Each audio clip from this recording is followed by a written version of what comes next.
On average, recruiters spend around 6 seconds on each resume. Think about what problem the company is trying to solve by hiring you in this role. Make the resume ATS friendly. End with how you'll add value to the organization, remediating their pain points through your strongest skill set. Welcome. I'm Samia, founder of Unwind the Grind, taking millennial careers to new heights. I've coached hundreds of people to find a meaningful career path, brand, and market themselves to land the right job, taking the guesswork and pain away from the taxing job search process.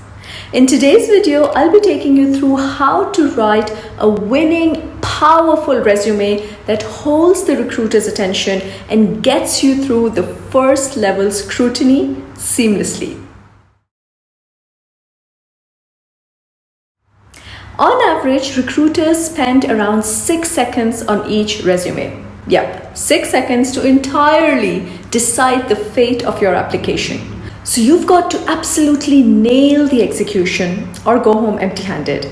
Let's look at some ways we can do that. Number 1, analyze the job description thoroughly.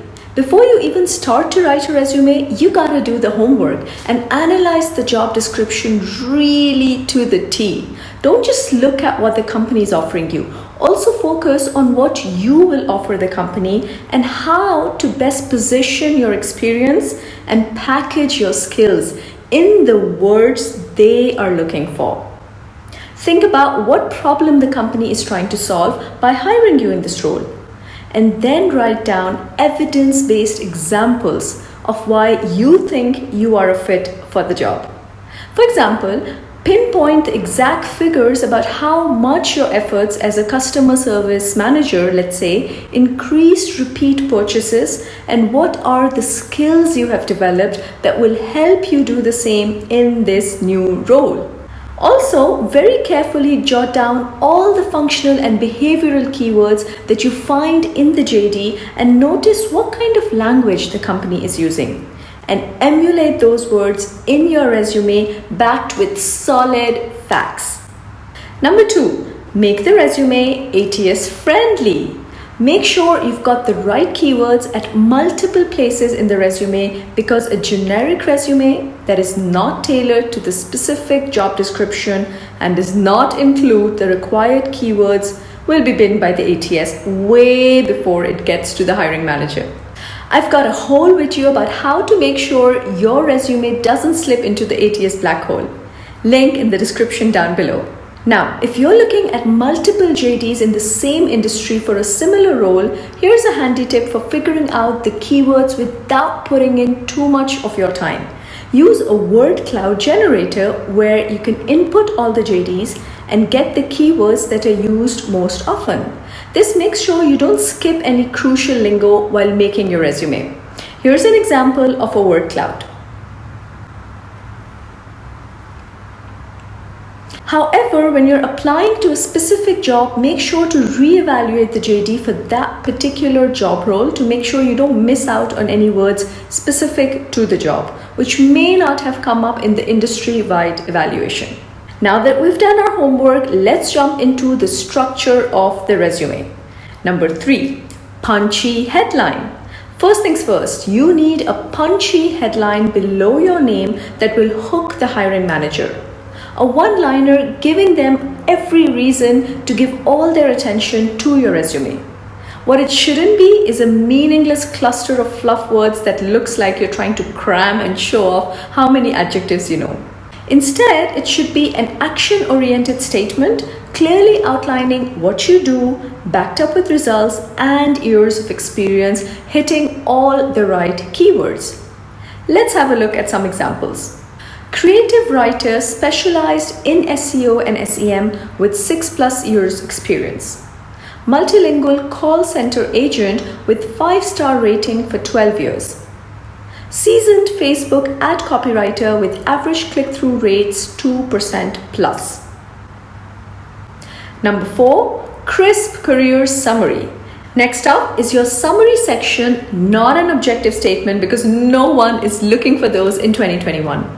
Career summary is a little peek into your story and who you are, centered around what the company is looking for. They want to know upfront how you fit in with their vision. It should start with the most powerful statement consolidating your years of experience, number of industries and geographies that you've worked in. Follow this up with 3 to 4 concrete functional skills, your core competencies. For example, business development, customer experience, or direct sales. And right after this is the best place to showcase your signature headline achievements. 1 to 2 achievements max, because you don't want the summary to be too long. Achievements that have defined and shaped your career and are a solid proof of your skills.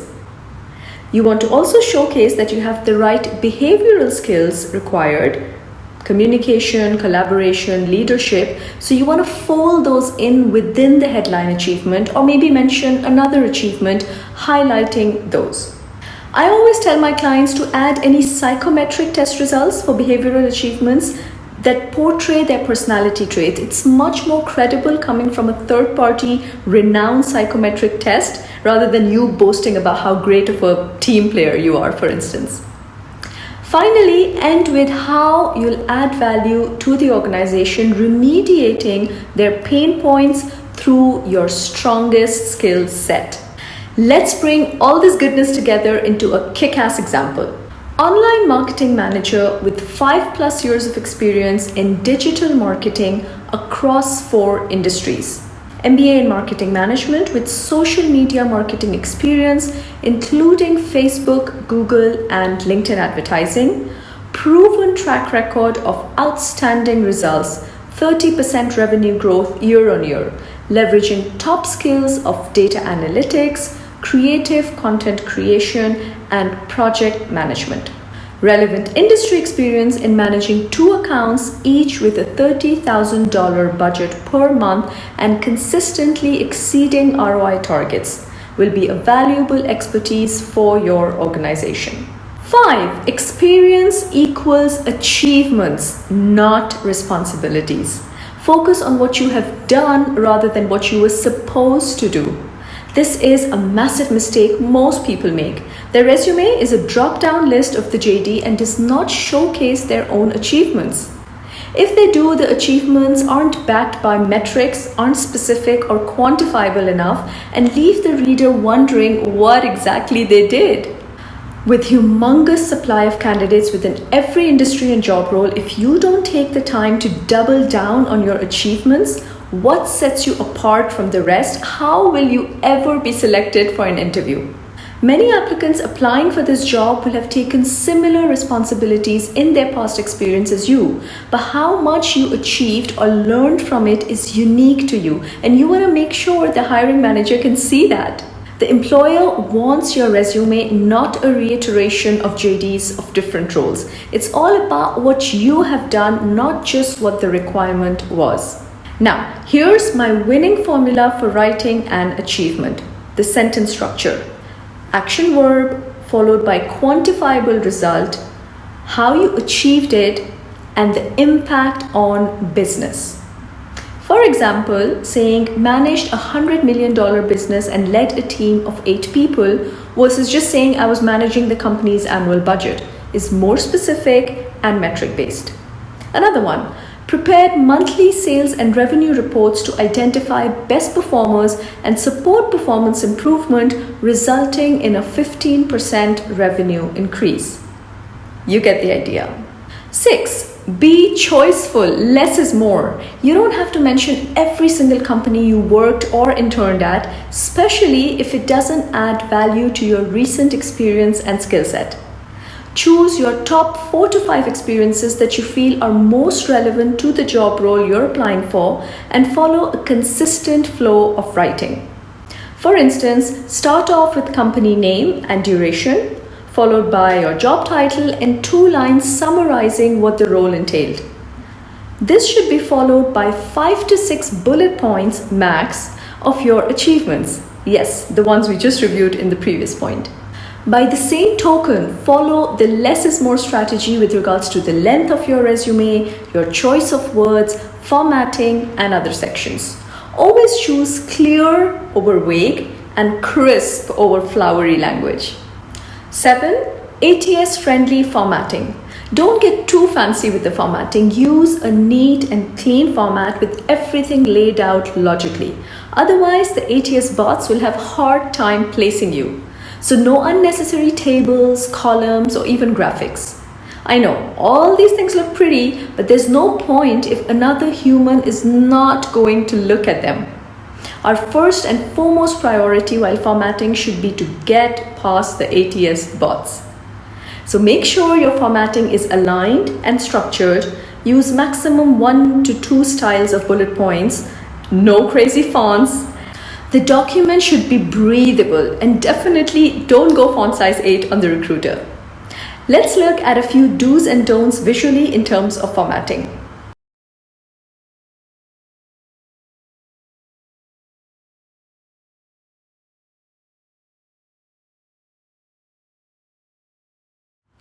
Also, keep track of how long your resume is. If your resume is disproportionate to your years of experience, you're either giving too much unnecessary details or not sharing enough to showcase your value. Here's a guide on how long your resume should ideally be. If you have less than 4 years of experience, keep it to 1 page. Between 5 and 10 year experience, you can go for 2 pages. And if you have over 10 years of experience, you could have 2 to 3 pages. Now that we've looked at how to structure your resume, here are some additional tips to make sure you don't miss out any chance of landing that interview. At number 8, we have relocation. If the job you're applying for is in a different city or country, make sure you mention that you're willing and able to relocate and give any additional details required, such as whether you have the visa or not, or how much time it would take for you to relocate to a different country. Doing this shows the recruiter you're serious about taking this job and making all the effort required and adjustments in your life accordingly. 9. Email address. Yes, as basic as that. Make sure you're not using an obsolete email service. Make an account with the one that is current. It shows the recruiter you aren't stuck in the past and are keeping up with the world. Also, please don't use an email ID like rockstar123@hotmail.com. Make sure you have a professional one with your name in it. 10. Picture, the controversial one. So I'm in the camp of having your pic on your resume because they'll anyway look you up on LinkedIn to see you, as 75% of hiring managers do that globally. So you might want to satisfy their curiosity upfront by having a crisp, professional image that gives a solid first impression as they're reading through your resume. 11. Review and feedback. Finally, it never hurts to get another set of eyes to review your resume, even if it's just your friends. Take their perspective on what impression the resume gives of you. Sometimes we get caught up in petty details and miss the overall big picture. Or we have worked on the same document so many times that we get too myopic and lose sight of missing key important details. And you can always work with a professional career coach to get help on your resume. Ensure your career story and narrative comes out in a unique, hard-hitting, compelling way, doing your experience all the justice it deserves. And there you have it, all you need to know to create an unbeatable resume. Hit the bell button to subscribe to my channel for weekly career advice and tips. Comment below on which tip you found the most useful and what are some of your resume pet peeves.